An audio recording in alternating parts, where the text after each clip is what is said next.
Hello, I'm hematologist oncologist Dr. Tony Talebi. Today we're going to discuss brain cancer.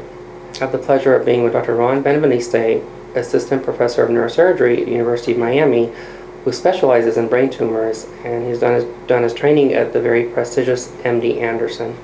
Thank you for being here. Thank you. Dr. Benveniste, what is brain cancer? Brain cancer is a tumor in the brain that behaves aggressively. I see. So how do brain cells become cancerous? What happens?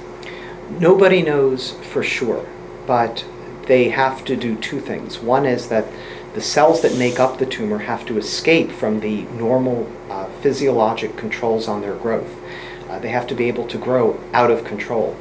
The second thing that specifically brain cancers have to do is escape the usual inhibitions on cell movement and find ways to invade into the surrounding brain tissue in a way that normal cells don't. I see. So what different parts of the brain can become cancerous? What different cells? Any of the cell types that make up the substance of the brain itself or the membranes and linings of the brain can become tumors and can even become malignant tumors or cancers. But when most people talk about brain cancer, what they're referring to are tumors that arise from the substance of the brain itself.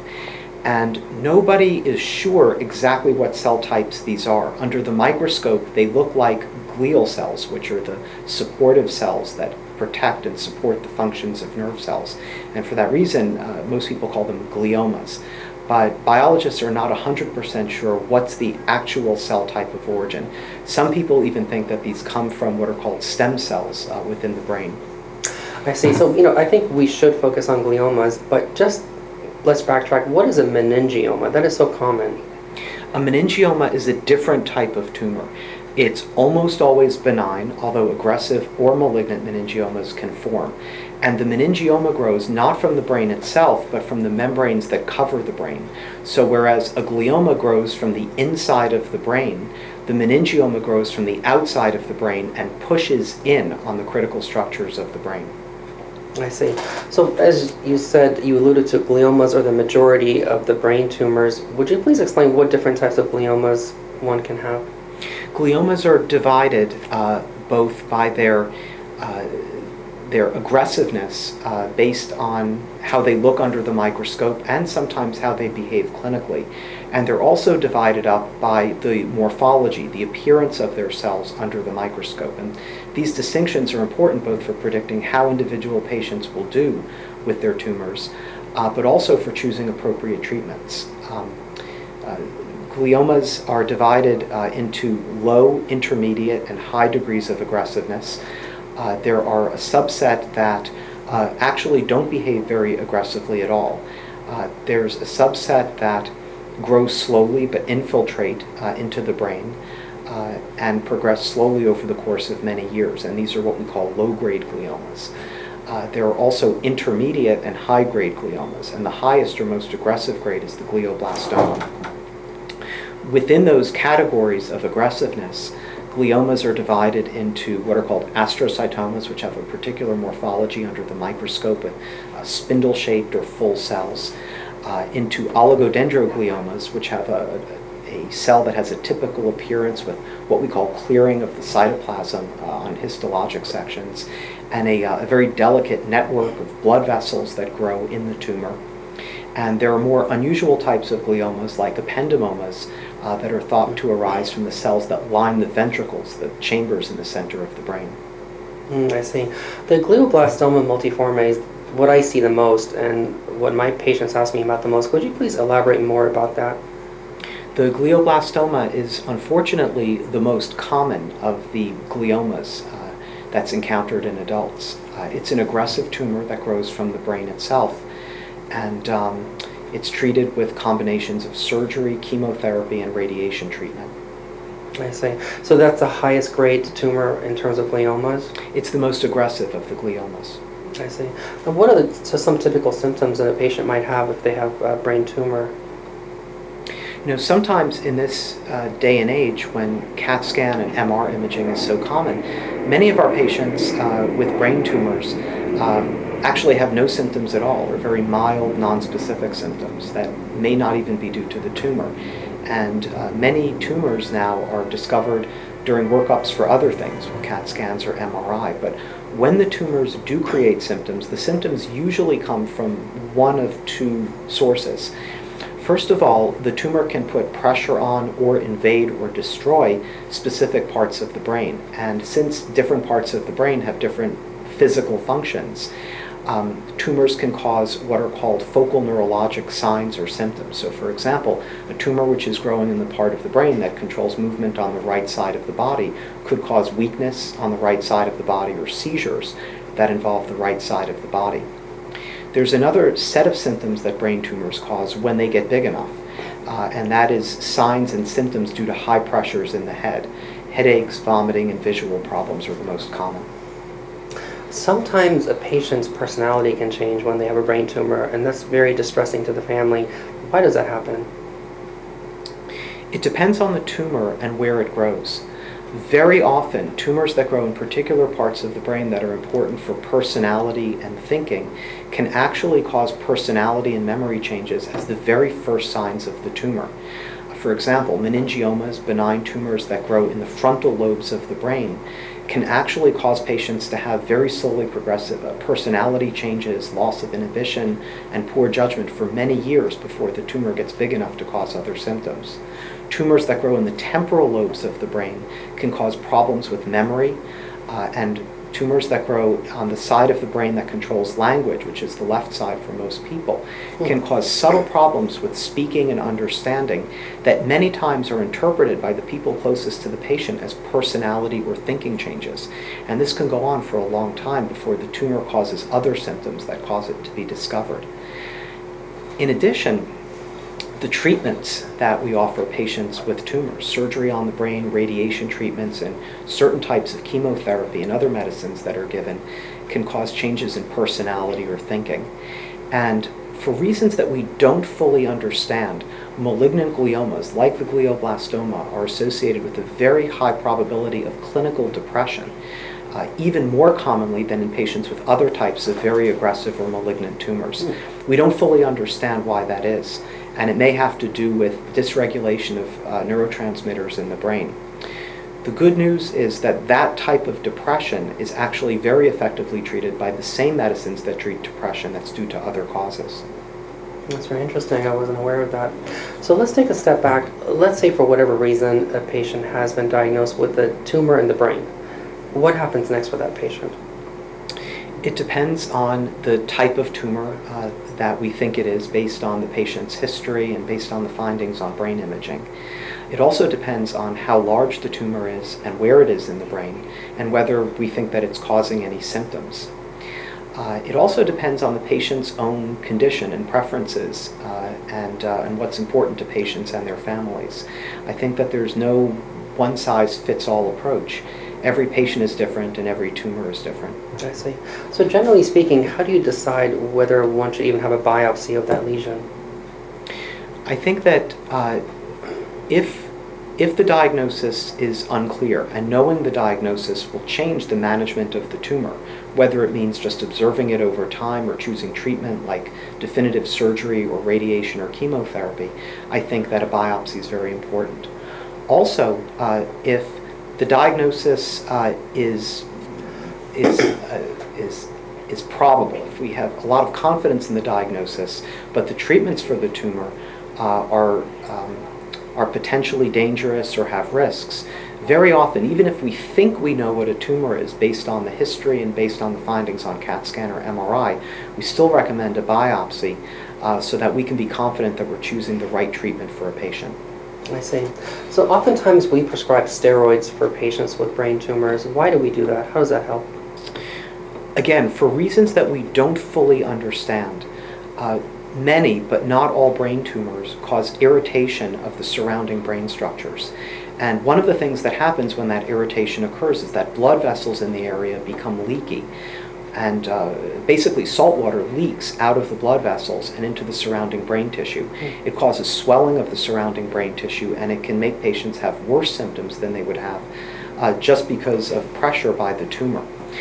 When we give steroids, those blood vessels become less leaky, the swelling around the tumor decreases, and patients will actually have improvement in their symptoms most of the time.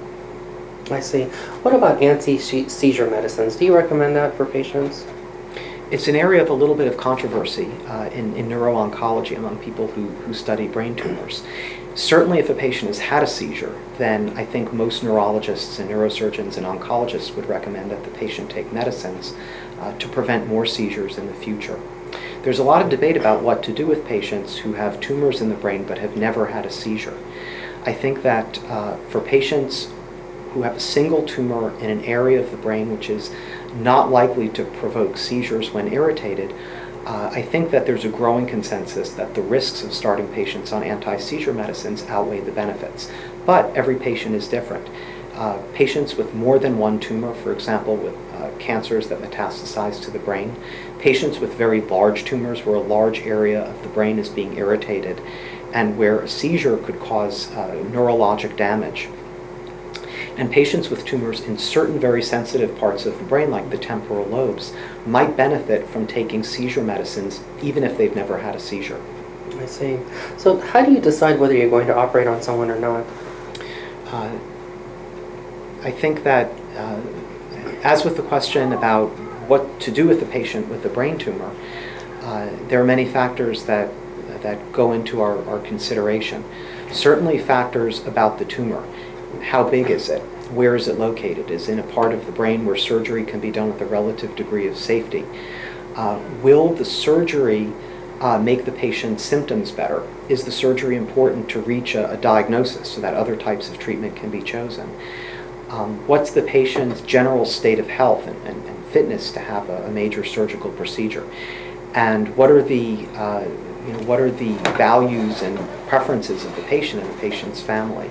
I think that these are the considerations that we take into account and certainly discuss with the patient's other doctors, whether it's the patient's oncologists or radiation oncologists or internists, when we try to decide what's best for a particular patient. I see. So let's say you do decide to operate on someone. What do you tell them regarding what will happen before, during, and after the operation? I think a lot of that depends on what type of operation that we're doing and where the tumor is located in the brain and what the patient's condition is before surgery. In general, almost all surgeries for brain tumor are done with patients as an inpatient.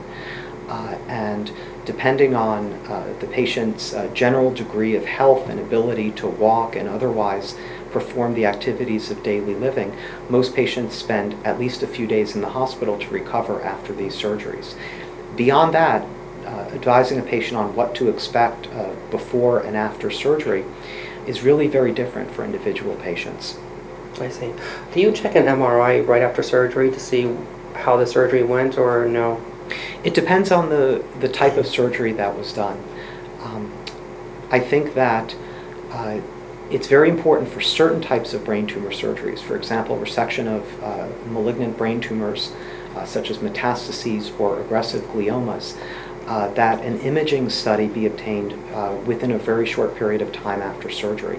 And the reason is that knowing the extent to which the tumor was resected can have important information, both in terms of predicting the patient's response to further treatment, and sometimes for deciding whether or not further treatment is indicated. And an MRI soon after surgery can help give us information which is free of the effects of scarring and inflammation of the brain that can occur several days to several weeks after surgery. But there's no absolutes, and sometimes we know that we've only removed part of a tumor because of its location in the brain or other factors, and sometimes patients don't need to be put through the discomfort of a long MRI study immediately after having brain surgery. Sometimes we can get the information that we need with studies other than an MRI scan. For example, after a simple biopsy, a simple CAT scan rather than a more long and involved and uncomfortable MRI can often give us the information that we need. I see. So even if you are able to fully resect the tumor, is there a chance that it might come back in the same location? If we're talking about gliomas, then the answer is yes, because even with the most aggressive surgeries, there are individual tumor cells that are left behind. We know from various types of studies, both of living patients and autopsy studies, that even gliomas that look very well restricted to a particular part of the brain on CAT scan or MRI send individual clusters of tumor cells and individual tumor cells to regions that are very widely scattered throughout the brain. And even very aggressive surgical resections leave behind microscopic tumor that can recur in the future. And the likelihood that that tumor will regrow sooner or later depends in large part on how aggressive the tumor looks under the microscope and what type of glioma it is. I see. So generally speaking, which of your patients do you refer for radiation and chemotherapy after surgery? I think almost all of our patients are at least referred to a radiation oncologist and almost always a medical oncologist. The decision of which patients will benefit from radiation treatment and which patients will benefit from chemotherapy after surgery is not a clear-cut one. And every week, our interdisciplinary tumor board meets with neurosurgeons, radiation oncologists, and medical oncologists, and tries to make recommendations that are tailored for individual patients. I think that most patients who are diagnosed with gliomas benefit from at least discussion with a medical oncologist and a radiation oncologist about what treatments might be indicated to try to prevent further growth or recurrence of the tumor. I see. And what do you tell the family members of your patients in terms of what support they need to give to the patient? In the immediate postoperative period, there's the need for help recovering from a major surgical procedure, just like any other major surgical procedure. The treatment of many patients with gliomas after the recovery from surgery is a very prolonged process. Patients very often require several weeks of daily radiation treatments and very often require chemotherapy with all of the associated risks and inconveniences of chemotherapy. So treatment of gliomas, especially aggressive or malignant gliomas, is a very long and arduous process for patients and their families. And I think that patients and their families need to be prepared for this before starting treatment. I see. So let's assume that a patient does have surgery and then goes through the chemotherapy and radiation. How do you follow them in your clinic? How often do you see them? Again, the decision of how to follow patients, how to monitor them for problems relating to surgery or the other treatments or for recurrence or regrowth of their tumor is very individualized to the particular patient, not only in terms of the patient's own medical condition and level of function, but also the biology of the tumor itself, how it looks under the microscope and how much tumor was resected at the time of surgery. In general, patients with aggressive gliomas, like anaplastic gliomas or glioblastomas, complete a course of radiation with chemotherapy, and usually about a month or two later have repeat imaging of the brain. And again, every patient is different, and some patients with symptoms sooner may have imaging sooner. Some patients with less aggressive tumors may actually not be imaged for a longer period of time. And usually after the initial course of treatment, all of the doctors taking care of the patients, the surgeons, the oncologists, and the radiation oncologists regroup and meet with the patient and try to figure out what's the best thing to do at that point. Generally speaking, if the tumor does grow back, what are your recommendations? As with the initial diagnosis of the tumor and the initial decision making, I think that this is very individualized to individual patients and their tumors, and also a collaborative effort. And I think that when a glioma regrows after previous treatment, there are always options for treating it. And the best thing to do at that point is for all of the patient's doctors to get together and try to figure out what would be the safest and most effective course of action. And then we present those recommendations to patients and their families, because in the end, the values and preferences of patients and their families guide our further treatment. I see. Well, thank you so much for this information. Thank you for having me. Thank you for watching. We hope this has been educational for you.